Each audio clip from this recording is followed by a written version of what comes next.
When the guys shared the story, and my mentor was able to share the story with the parents, and when he did, the parents were shocked.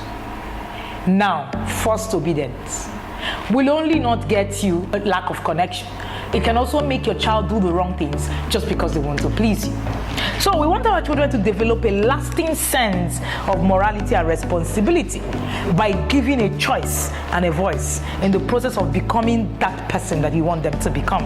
So the world is a global village. Remember that we are raising global citizens. We're not raising people who will only be able to survive in this climate. We're talking about people who should survive everywhere around the world. So if we're going to be doing that, then we must be a lot more deliberate. I'm going to share with you some of the things that some parents shared in my group about how they felt on how when they were flogged and when they were hit with objects, as children. Somebody said to me, said, I felt humiliated and hated. He said, during the time I was told that I should always keep quiet and not talk, and that eroded my self-esteem. Some other person say, my mom beat me for anything. So I kind of got used to it and prepared my mind every night for beating. A couple of years ago, my sister called me to apologize for some things that, they did and all that. And this eroded my whole sense of relationship with any member of my family. And it has made a whole mess of my connections, even with my children. Somebody said it created resentment in me. Till today, I do not like my parents because of the kind of discipline that they were able to use. Somebody said, and it goes on and on and on and on. And it's actually a lot. Somebody said I got beaten just because I was the eldest. Everything that happened just rested on my shoulders, and that's eroded who I should have become. Somebody said I got spanked for even the things I didn't do.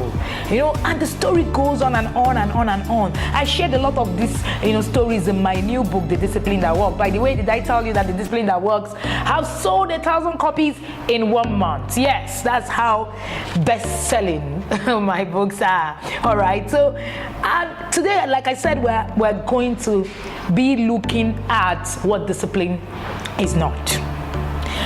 Using the cane is a quick fix. Let me explain. It works, yes, but it works just at the moment. Do you know why? Why do you think that for every time that you hit a child, the child goes back to the same thing and you hit the child again and again? If you keep correcting the child and the child keeps going back to whatever it is that they are doing, so what it means is that the child haven't learned what it is that you're teaching. Many times when our children do something wrong, we're not thinking of building skills, we're thinking of punishing them. Discipline is not punishment. When you stop a child from doing things that they're supposed to do by forcing them, they become hypocritical. Because they don't learn what is required of them to actually do, they end up just doing it to please you. Have you ever wondered why we have children who are well behaved and yet we have adults who are so unruly in this part of the world? That should be a food for thought for you.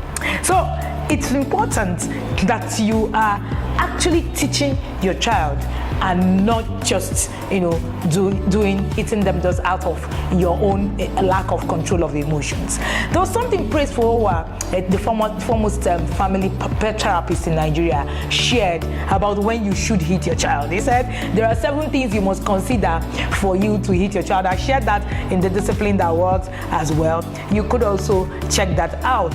And it goes on and on and on. Another thing that discipline is not is that discipline is not forced obedience.